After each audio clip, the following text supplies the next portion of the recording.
नमस्कार, मैं मनीष कुमार। फिलहाल पहुंचे हैं फतेहाबाद जिले के समैन गांव में, और समैन गांव का सरपंच है जो पूरा वायरल हो रहा है। ऐसा प्रोजेक्ट गांव में लेके आया कि दूर दूर तक लोग देखने के लिए आने लग रहे हैं।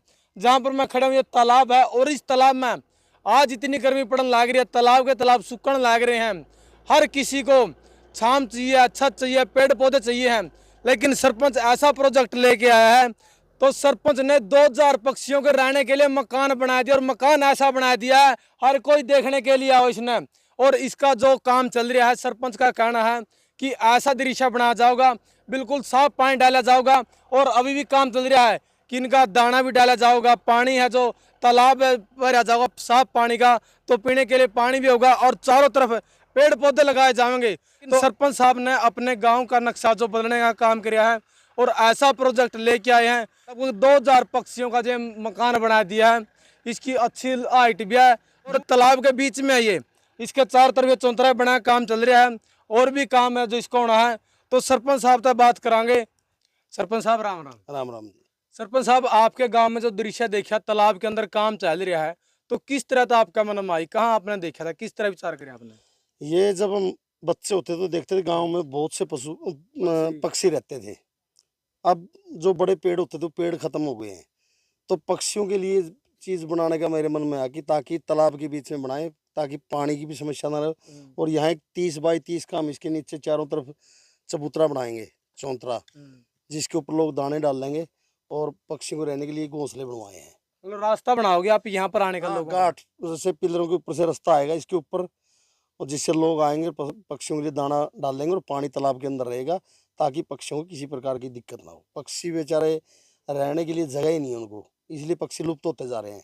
सरपंच साहब, देखा था तालाब में गंदा पानी आऊंगा, तो यहाँ पर किस तरह पानी डालोगे आप? नहीं, ये जो तालाब है, ये हमारे गांव में इसको कुंड नाम से बोला जाता था, और इसका पानी लोग दूध में बरतते थे। लेकिन उसी प्रकार इसके अंदर कोई भी गांव का गंदा पानी नहीं आएगा। इसके अंदर हम सिर्फ साफ सुथरा पानी डलवाएंगे, और इसके अंदर ना ही पशु हम आने देंगे। इसको वही पुराना कुंड जो बुजुर्गों की धरोहर थी, उसको इसको ऐसा कैसा बनाएंगे कुंड, इसमें साफ पानी रहेगा बिल्कुल, और कोई भी पशु इसके अंदर नहीं आएगा। मतलब पर्यटक स्थल के तौर पर बनाओगे सरपंच हाँ साहब? बिल्कुल, इसको ऐसा बनाएंगे कि लोग इसको देखने के लिए आएंगे। अभी तो इसका काम बहुत ज़्यादा पेंडिंग है। अभी तो इसका ये सोच लो, चारों तरफ के इसको झाड़ लगेंगे और पौधे। इस बार मेरा प्लान है कि 5000 पौधे गांव के चारों तरफ लगवाऊंगा, और उनकी देख रेख के लिए बाकायदा बंदे रखे जाएंगे जो उनकी देख रेख करेंगे, पानी डालेंगे, उनकी खुदाई वगैरह करेंगे। सरपंच साहब जी, पक्षी हैं, लेकिन आपके मन में किस तरह का विचार है कि इनके लिए भी कुछ किया जाए? देखो, हर चीज़ के लिए ज़रूरी होता है। पक्षियों के लिए बेचारे ये बेजुबान है, जी। इनके बारे में तो हम लोगों की सोचना पड़ेगा ना। तो इसलिए उनके बारे में सोचते हुए इस चीज़ का हमने निर्माण करवाया है। सरपंच साहब, आपके जो चारों दिख रहा है, पेड़ पौधा नहीं है कोई भी? पेड़ पौधे पिछली बार कुछ लगवाए थे, लेकिन आंदोलन में बिजी होने के कारण मैं देख रेख नहीं करवा सका।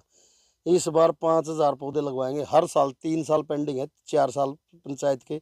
हर साल 4-5 हजार पौधे लगवाऊंगा। आप कुछ समय बाद देखना, 2 साल बाद देखना, गांव के चारों तरफ पौधे ही पौधे नजर आएंगे आपको। सरपंच, जो आपने ये काम शुरू किया है, किस तरह का आप देखना चाहो, किस तरह का आपका लक्ष्य लेके चल रहे हो? मेरा लक्ष्य है गांव के अंदर ऐसे ऐसे काम करेंगे कि लोग देखने आए। अपने गांव की तस्वीर बदलने का मैंने लोगों को बोला था चुनाव से पहले कि मैं गांव की तस्वीर बदल दूंगा। उसी के तहत लगा हुआ हूँ।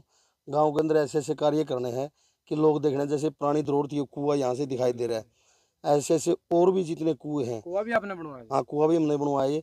जितने भी गांव के कुएं हैं सभी को इस प्रकार से बनाया जाएगा, उनके रिपेयर करके पेंटिंग वगैरह, ताकि आने वाली पीढ़ी को ये पता चल सके कि कुएं ऐसे होते थे। अब नई पीढ़ी को तो यही नहीं पता कुएं क्या चीज़ थे। गांव के अंदर जितनी पुरानी धरोहरें हैं, चौपाल जाकर देखो मेरे गांव की, उसको उसके अंदर हमने बढ़िया पेंटिंग, बढ़िया पेंट वगैरह करवाया है। गांव के चारों तरफ एक परली साइड गंदे पानी का तालाब है, उसके चारों तरफ हमने रेलिंग लगवाने का काम किया। वहाँ लोग कूड़ा करकट डालते थे। और गांव के अंदर पूरा का पूरा गांव समैन वाईफाई से कनेक्ट है। एक कोड से पूरा गांव चल रहा है। हमारा गांव पूरा गांव वाईफाई से कनेक्ट है।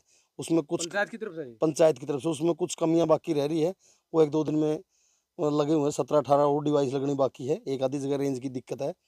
मैं थोड़ा सा इस चुनाव में बिजी थे इस करके।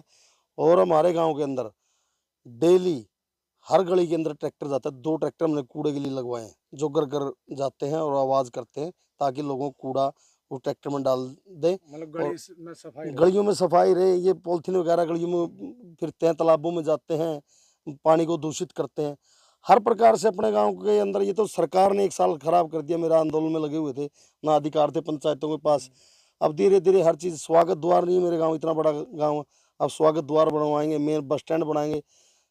3.5 सालों में गांव को चमका दें। गांव के चारों तरफ कहीं भी गंदगी नजर नहीं आएगी और पेड़ पौधे ही नजर आएंगे समैण के चारों तरफ। सरपंच साहब गांव की पछाड़ जोड़ कुआ और बड़ पिपलत है, लेकिन वो आज दिखने को नहीं मिलते। बिल्कुल, पिछले 20-25 सालों में लोगों ने इस चीज़ को समझा ही नहीं, पेड़ों के महत्व को नहीं समझा। जब हम बच्चे तो कितने ज़्यादा पेड़ हुआ करते थे, बीच में लोगों ने सिर्फ काटने का ध्यान दिया, लगाने का ध्यान नहीं दिया। आज इसलिए तो टेम्परेचर 47-48 डिग्री पहुंच गया है। अब लोगों की समझ में आने लगा धीरे धीरे, भाई पेड़ के बगैर जीवन संभव नहीं है। इतने बड़े बड़े पेड़ होते थे, अब तो पेड़ गाँव के चारों तरफ बड़े पेड़ ही नहीं है। अब मैं पेड़ लगवाऊंगा गाँव के चारों तरफ, पीपल, बड़, नीम, बेलगिरी, पिलखण, आंवला, जामुन, फलों के पौधे भी लगवाएंगे हम चारों तरफ, भाई ताकि लोगों को फल भी मिले और छाया मिले और वातावरण भी और ये जो फल बताजी ये भी नेचुरल मिलेंगे। बिल्कुल नेचुरल। आंवला वगैरह जो लोगों के काम आएंगे, बेलगिरी है, अगर बेलगिरी के पौधे गांव के चारों तरफ 50 पौधे भी तैयार हो जाते हैं तो गर्मियों के अंदर बेलगिरी खाने को मिलेगी, तो लोगों को गर्मी, बिल्कुल भी गर्मी नहीं लगेगी, बीमारी से ही बचेंगे।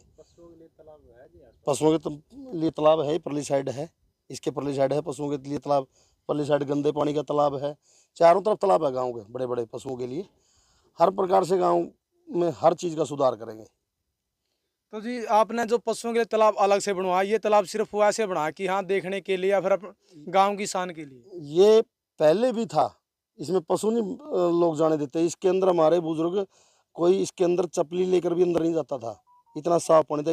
इसीलिए इसमें पशु नहीं आने देंगे, और साफ सुथरा पानी, जो बुजुर्गों की धरोहर थी, कुंड था, इसको ऐसा के ऐसा बनाएंगे ताकि हमारे बुजुर्गों की जो निशानी है, आगे आने वाली पीढ़ी को ये पता लगे बुजुर्गों ने एक कुंड था जिसका पानी बरतने के लिए काम लिया जाता है। चलो आजकल पीने के पानी की तो समस्या नहीं है, साधन हो गए, लेकिन कई बार गर्मियों में पानी की समस्या आ जाती है लोगों को, नहाने के लिए, कपड़े धोने के लिए, तो ये कुंड, इस पानी का इस्तेमाल किया जाएगा। लोगों को मकान बनाते हैं, उस टाइम पानी की जरूरत होती है, इस कुंड का साफ सुथरा पानी होगा जिसको लोग अपने उपयोग में ले सकेंगे। सरपंच साहब कितने पक्षियों का ये आपने मकान बना दिया और कहाँ तक ये प्रोजेक्ट लेके आए? इसके अंदर कम से कम 400 के आसपास घोंसले हैं।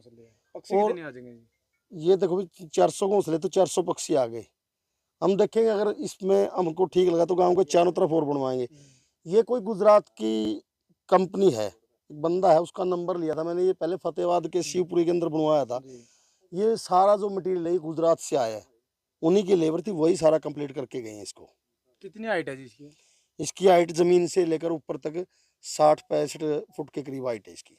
एक सरपंच साहब है जो सरपंच गांव के वीडियो देखने लग रहा है, उनसे क्या अपील, क्या संदेश देना चाहोगे? मैं तो सभी से एक अपील करना चाहता हूँ, भाई अगर गांव राम मौका देना तो ऐसे काम करने चाहिए कि लोग याद करें, हाँ भाई उस टाइम पे वो सरपंच था और उसने ये काम करवाए थे। ये मौके रेयर आदमी को मिलते हैं जीवन में, और इस मौके को चूकना नहीं चाहिए। काम ऐसे ऐसे काम करने चाहिए कि लोग याद करें। मेरे गाँव के अंदर इतना बड़ा गाँव है, कोई भी शराब का खुर्दा नहीं है, शराब का ठेका नहीं। हमने हमारी पंचायत बनते ही सबको गाँव से बाहर निकालवा दिया था। हर प्रकार से गाँव में वो काम करेंगे, लाइब्रेरी बनाएंगे बच्चों के लिए, हर चीज़ की वो करेंगे। तो निकम्मी सरकार थी जिसने 1.5 साल पंचायतों का खराब करवा दिया। अब धीरे धीरे लगे हुए हैं गांव के अंदर, हर प्रकार की व्यवस्था करेंगे। मतलब ये सरपंच चाहो तो जी गांव में विकास करवा इसका है? बिल्कुल, अगर सरपंच चाहे और सरपंच को नॉलेज हो तो सरपंच गांव के अंदर बहुत कुछ करवा सकता है। ये तो सरकारों का निकम्मापन है कि जो पूर्ण पंचायती राज लागू नहीं करते। ये नेता जानबूझकर पूर्ण पंचायती राज लागू नहीं करते। जिस दिन पूर्ण पंचायती राज लागू हो गया ना, तो देहात के लोगों को अपनी पंचायत के सिवा कहीं जाने की जरूरत नहीं है। पंचायत अपने बलबूते पर गांव में हर कार्य करवा सकती है, लेकिन जानबूझ के नेता लोग पंचायतों को खत्म करने पे तुले हुए हैं। ये नहीं चाहते कि गांव के अंदर विकास कार्य हो। मैं खुला कहता हूँ, 1994 से पहले किसी भी गांव की गलियां पक्की नहीं थी। 1994 के अंदर संशोधन करके स्वर्गीय राजीव गांधी जी ने पंचायती राज एक्ट में नियम बनवाए थे, जिसे पंचायतों को पूर्ण शक्तियां दी गई थी। लेकिन पूर्ण पंचायती राज हरियाणा में कभी भी लागू नहीं हुआ। सेंट्रल गवर्नमेंट ने तो कर दिया, लेकिन राज्य सरकार इसके अंदर संशोधन कर करके 1994 के अंदर शक्तियां दी गई थी। उसके बाद ही देखो पूरे हरियाणा के अंदर हर गांव के अंदर हर सुविधा पंचायतों ने की है, सरकारों ने नहीं की। एक सबसे गलत एक्ट बनवाया था चौटाला साहब ने, डीसी को पावर दी थी सरपंच को सस्पेंड करने की। ये बहुत ही गलत नियम है। एक जनता का चुना हुआ प्रतिनिधि को एक सरकारी कर्मचारी सस्पेंड करने का अधिकार रखता है, ये बिल्कुल गलत है।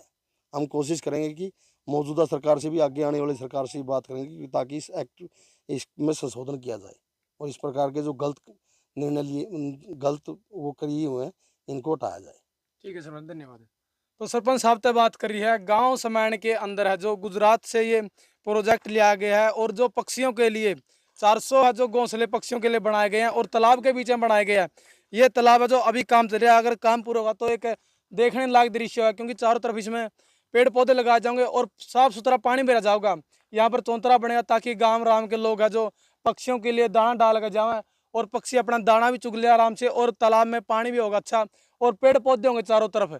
तो एक देखने का दृश्य होगा।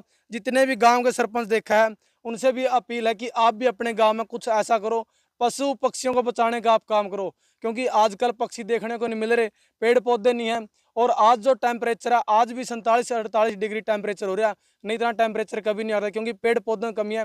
पेड़ पौधे आप ज़्यादा से ज़्यादा लगाओ। तो आपने इस वीडियो को शेयर करना है और सरपंच साहब ने जो ये काम किया है इस पर आपकी क्या कुछ राय है, आपने कमेंट में अपनी राय देनी है।